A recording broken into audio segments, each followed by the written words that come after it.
Hello YouTube, my name is Sarah if you didn't know, and today's situation is going to be a schedule with me, or plan with me, whatever sounds better to you. This is one of the videos in my 12 days of Christmas, so I hope that you're enjoying so far, and I hope that I'm keeping up because it sounded like a big thing for me. It's my first time uploading this many videos in a row, so hopefully it's going okay. If you are enjoying it, make sure to subscribe to me, comment down below anything else you'd like to see in the 12 days of Christmas or afterwards, or just like this video if you do. Alright, let's get into it. So I think this is a great video because December is a super busy month for a lot of people. It looks a little bit different this year with COVID, but planning to work, finish school, see your friends and family, go shopping, have time for yourself. Maybe you need to work out. Maybe you need self-care. Maybe you need to travel. There's just so many things that are always happening in December, and I find that if I'm not planning, I will 100% forget what I'm supposed to be doing and when I'm supposed to be doing it. That's why I'm doing this planning video, in case you're anything like me and want to see what I do to make sure I stay on track with all of my tasks for the week and for the month. To start off, I use 4 things to plan for my weeks or my months. The first thing being my cell phone, as Apple reminders are really good and they show up on my phone and on my watch. The second thing that I use is an agenda, just a handwritten agenda, regular old Joe. I use a hung calendar that hangs beside my door. Normally it's like right there, but I take it down for videos. Every once in a while you'll see it, but that's there so I can see it every single morning. And then just below it, in the exact same spot, I keep a whiteboard with a list of things that need to be done by the end of the week. So the phone is pretty obvious, so I'll just kind of jump to that, talk it out pretty quick. But on my phone, I basically only ever put my work schedule. I work at Lululemon, if you don't know, and I also work with a real estate agent, so I'll just put my hours into my calendar every time they're updated in the system that Lululemon uses, and it syncs with my phone, so it's always just there. The reason I do that is because then my phone will remind me about I'd say about 20 to 30 minutes before my shift what the traffic is like, and then I need to kind of head out. So that being on my phone is a perfect reminder, and I just stay a little bit more organized if I write stuff down, so I don't like to put too much on my phone. But also the fact that obviously my phone's connected to my email, I'll go through my emails and make sure that nothing has a specific date, and if it does, I also just put that into my phone. The final thing that I put into my phone is any sort of payment, so whether that be my phone bill, credit card bill, my car bill, insurance, student loans, all of my payments are in my phone for any date, and I just have them reoccurring basically till the end of time as long as they are reoccurring, so that I always know the exact date that it's going to be taken out of my bank account. So I really just use my phone for those things, not like my everyday like plans and stuff. I just find it easier to keep it like work and money related because those are really the most important things that I need to focus on right now, and my phone will always remind me, or I can check anywhere and anytime regardless of where I am or what I'm doing. That's why I use my phone. That's how I use my phone to plan stuff, and I think it works out great for me so far. The next thing that I'll talk about is using my little whiteboard. So at the beginning of every week, I'll put the date for Monday to the Sunday of that week, and I'll just write down every single thing that needs to be completed by the end of the week. These are the miscellaneous tasks that don't need to be done by a certain day, or maybe have nothing to do with like my work or anything, but just stuff that I need to personally do.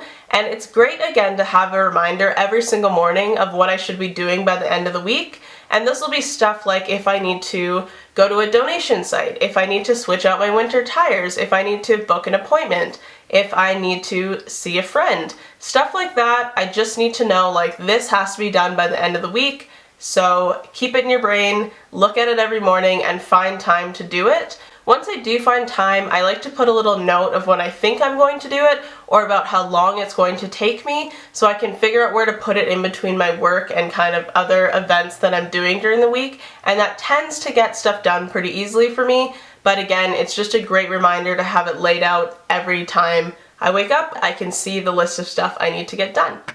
The next thing is the handwritten agenda. I think this one's pretty straightforward. A lot of people have their handwritten agendas, and I really like the layout of this one. I'll have to let you know the brand because I don't remember it off the top of my head right now, but I think it's a great brand. I love the way that they've structured their agenda, as it has the calendar on one side, and then the other side is like notes, reminders, tasks for the week, to-do list, and I think that's great.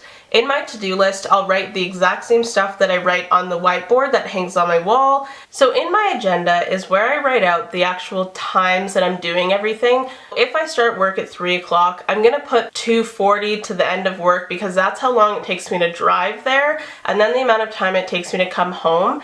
I like to remind myself in my agenda what I was doing every minute almost, to kind of like micromanage myself so that I know I need to start making my lunch early or whatever it may be, and I actually know the exact timeline of stuff.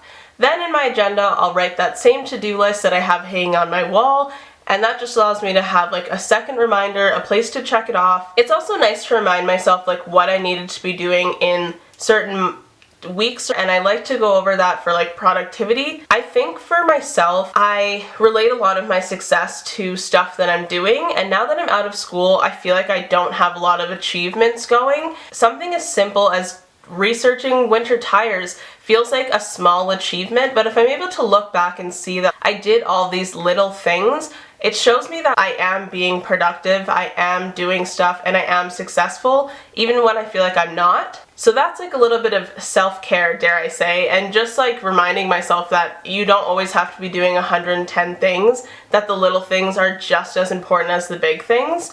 And that reminder section, I think, again, is like a really cute place to write a quote or a simple reminder for the week. So I like to use my agenda a little bit more as, again, scheduling those exact times, and also as a reflection piece to show myself that you're doing okay, you're doing great, you're doing the best that you can, and there's only so much you can do. Lastly is my calendar board that hangs up here. This one is great because I'll pin actual paper onto it. Like I have a doctor's note that I need to go get blood work done. So I have that just tacked right in there. So again, all important paper that I have is right there. I can see it every morning. Whenever I finish it, I can get rid of it or keep it there till I finish it.